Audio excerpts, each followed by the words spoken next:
Carl Faubert sought information for a living. That is to say that ever since he returned from Korea, after having served with the armed forces, he had been working as a private investigator in Montreal. William Hamilton, a rich industrialist, had gotten in touch with him regarding a simple vandalism issue. Nothing to write home about. Not worth hiring a private eye either, just so he can drive for hours on rough roads. But that's how it had always been. The client pays, Carl gets it done.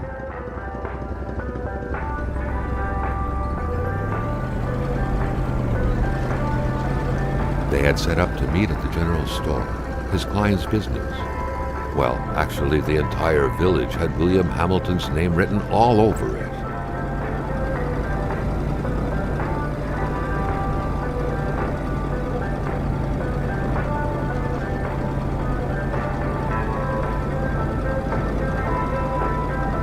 When the roads were bad, muddy, or snowed in, it was customary around these parts to close them off. But it was also customary to ignore those signs entirely and drive there anyway.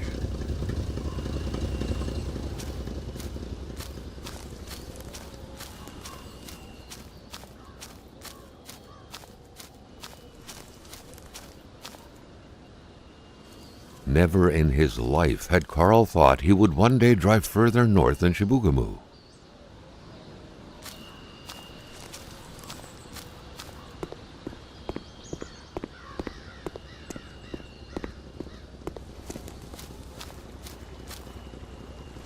Carl was meeting his client in a store near this area. He was on the right track.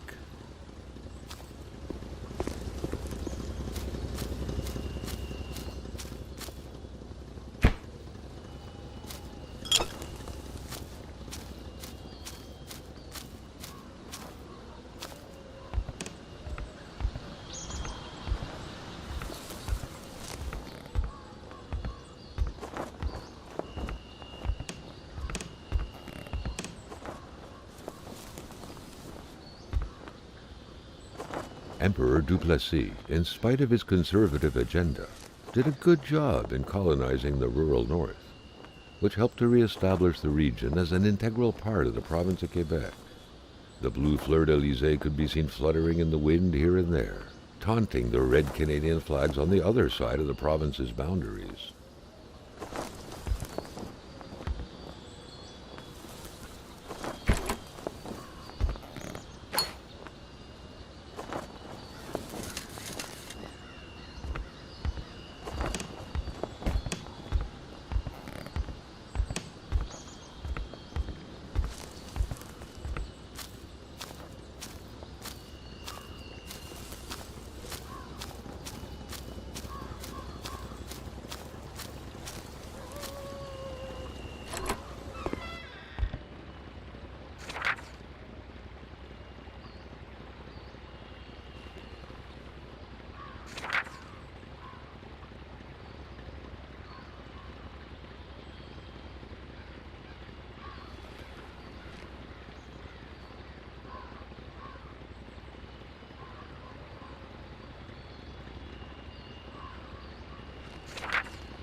Hamilton never mentioned a road-blocking barrier. Why was it needed here in the back of Beyond? That would, however, be a mystery for another day. Carl had waited long enough for someone to come and raise it. Hamilton is waiting for Carl in the general store. It was time for him to get down to business. To clear his conscience, a $10 bill. Carl was an honest man.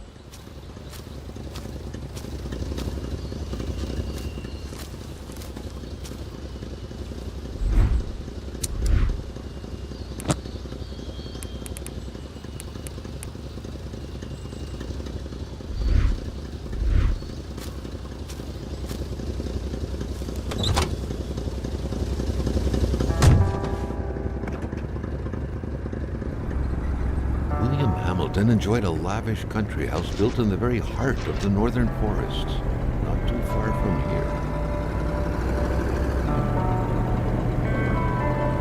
The local populace was divided when it came to the affluent man. Some saw a wealthy philanthropist dedicated to improving the region's economy. Others an aging Englishman who would do anything to further his fortunes. And those ones hated him enough to go on about scheming against him. Hamilton had recently acquired a few local businesses, but the last straw was the reopening of a mine, which gave rise to a wave of protests and threats from the Cree people. Given these circumstances, Carl reckoned that a good number of people must be feeling compelled to oppose Hamilton in one way or another. So far, only the industrialist's house had been a target, but soon enough, Carl thought, the target would become the man himself.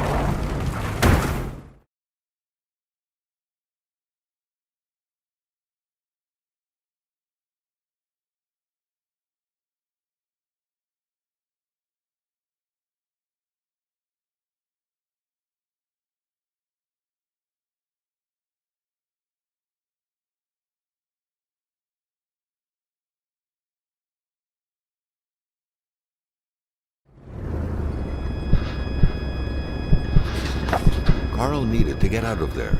The cold and the pain required urgent care.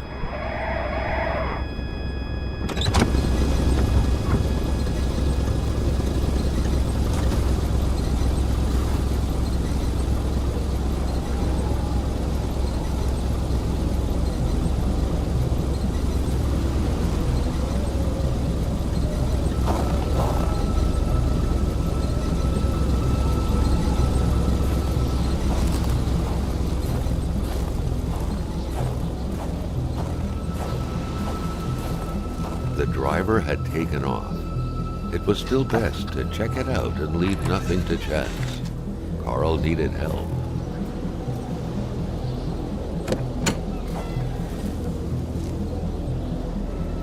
It was a small, locked box engraved with the letters W.H. Carl thought about taking it. Nothing was to be left to chance. Such heart-wrenching Nordic poetry that was. But Carl didn't care much about flowery language.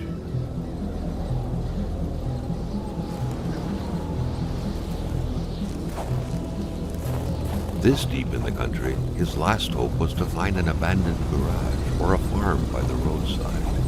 His life depended on it.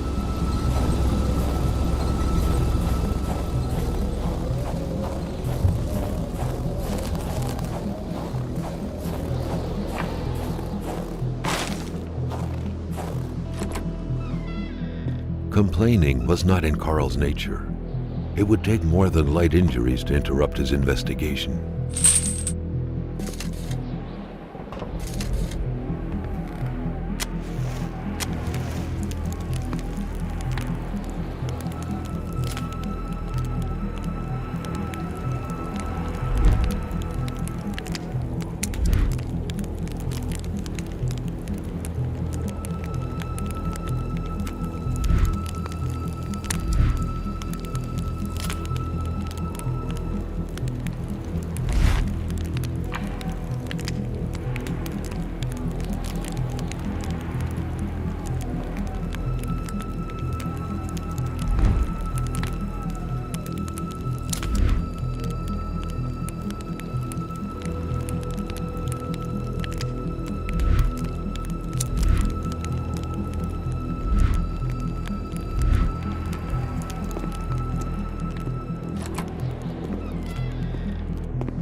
Spread out on a few acres of untouched forest, bellowing caribou, everlasting snow, and undefiled lakes, the Manistan region was no tourist hub. It was said to have been populated for millennia by Cree people, and ever since the industrial era, by the metal mining industry.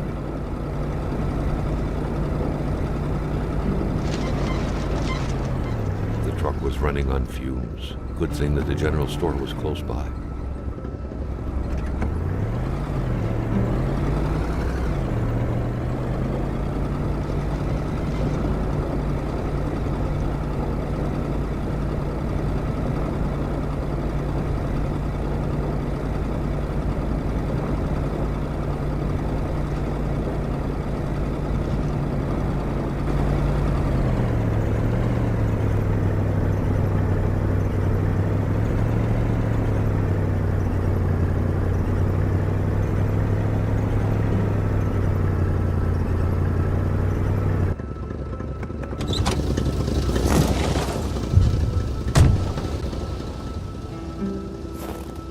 Wouldn't surrender their divine nectar so easily.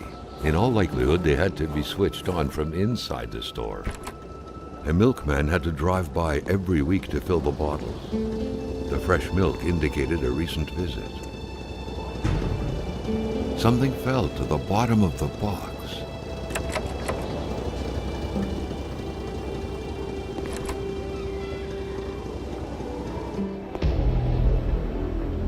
Carl had no trouble recognizing his employer. He had been killed. There was no need to be a detective to figure that out. But only a detective could have noticed that the killer had to have been very close, that the fatal blow had been given before the victim even realized.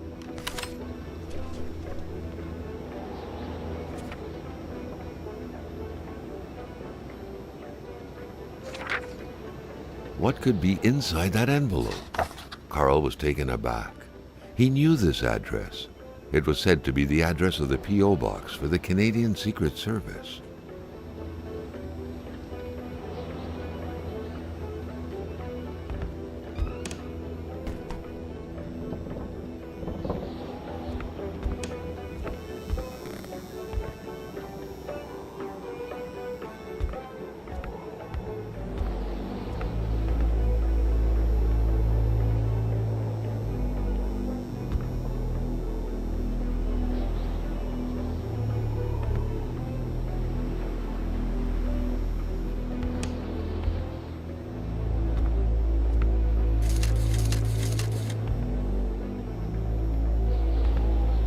Amateur hunters showing some pride at having killed a nice pelted beast.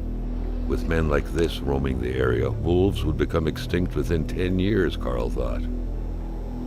A nice picture of the Magasin Lachance store, seemingly taken the day it was first opened. It feels frozen in time, from an era long forgotten. Jumping from that height was akin to tempting death. Perhaps that man on the snowmobile had seen enough of this world already.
The note explained that the garage and the store couldn't be supplied with electricity at the same time.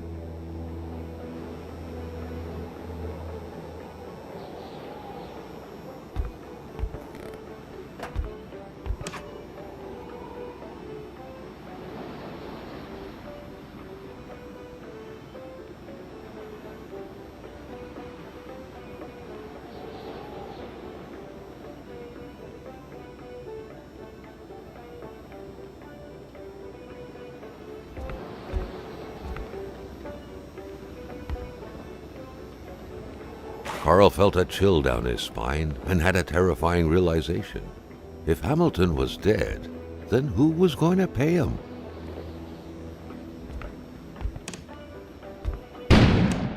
An explosion suddenly occurred outside.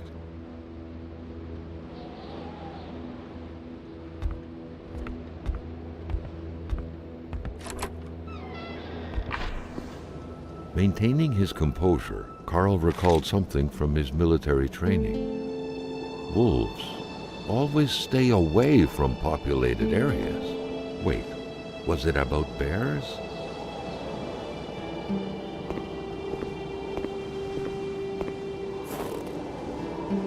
Carl was used to strange phenomena, but a chunk of ice like this, as if an iceberg came out of the ground, that was a first.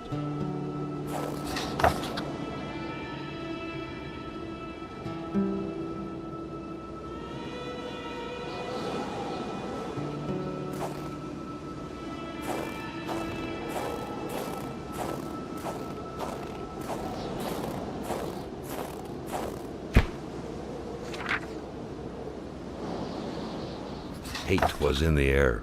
Seems like some villagers barely tolerated each other.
Carl knew that Gilles Lachance was in charge of the general store.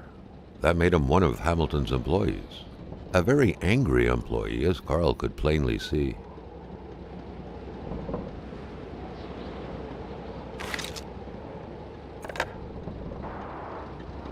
The snowstorm pummeled everything in its path.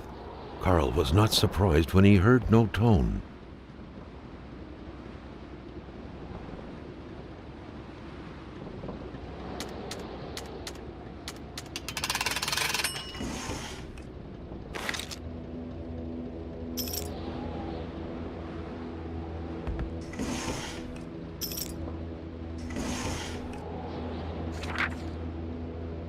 According to that log, it seemed like the whole village owed some money to the general store.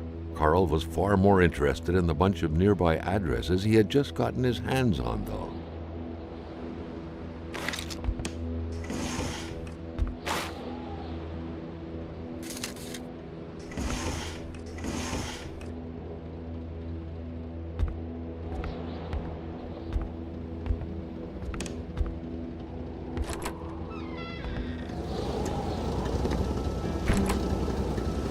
The murder weapon.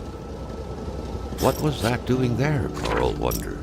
Hamilton must have been determined to keep some information secret to post this key. Shame he got unlucky.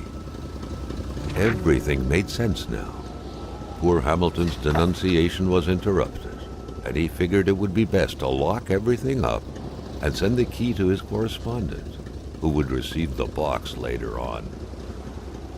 Clever, but not enough. That's what happens to ordinary people playing spy.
Staring intently at the controls won't be enough to make that lift budge.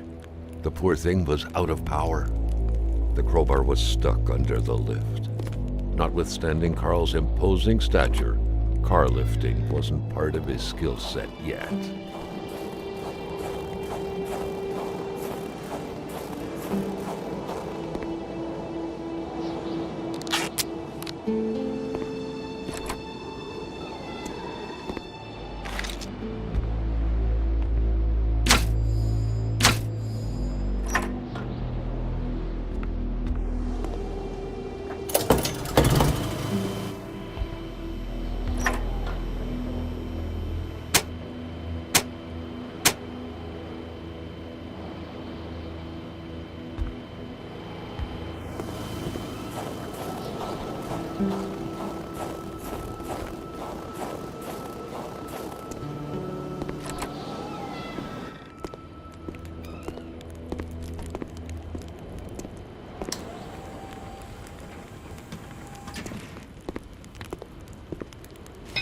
At long last, the crowbar was within Carl's grasp.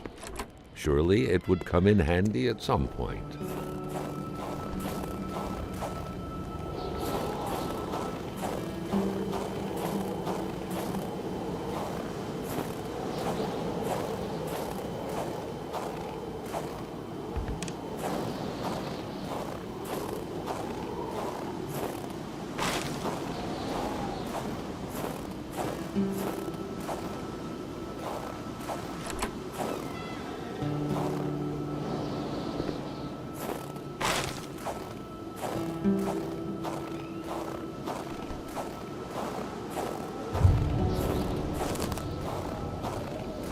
Carl was beginning to know the store and its surroundings like the back of his hand.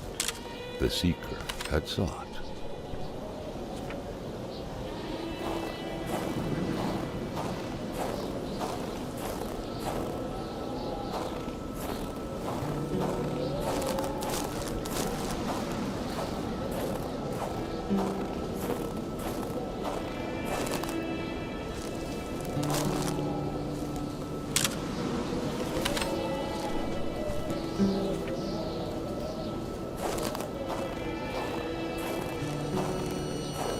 Carl wondered what the hell could that thing be.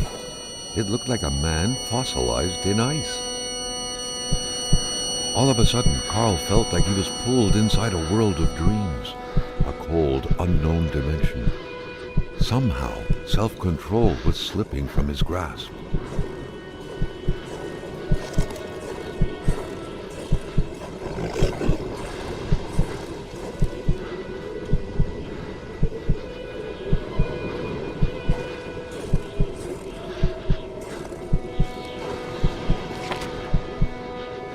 To all appearances, this was a hunting log.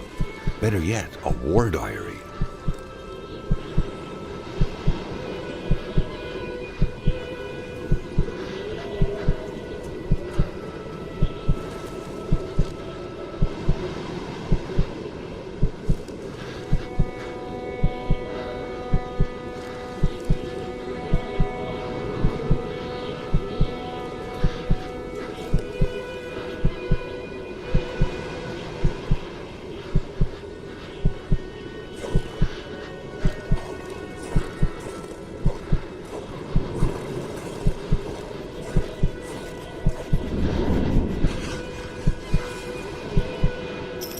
What could these engraved numbers mean?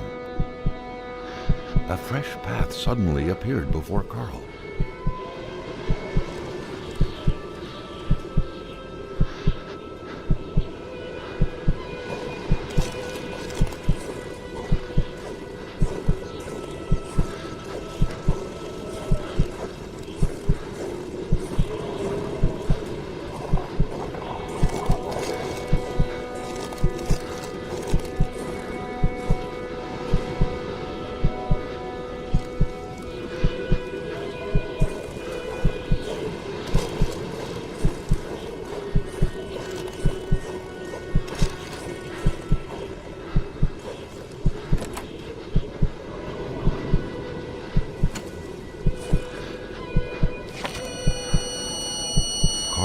that feeling you get when you immerse your frozen hands in hot water.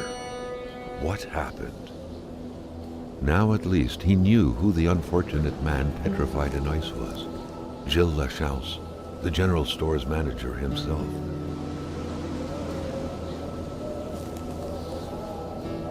The Polaroid, Carl's long-standing and faithful ally, had seen its share of husbands caught red-handed cheating. There's always something out there waiting to be snapped away. That had to be the worst parking job ever. Who was Carl to judge, though? It may be customary to park like that around these parts, or not.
Carl knew straight away where to find the infuriated Gilles Lachance. Any good investigation would have to start there.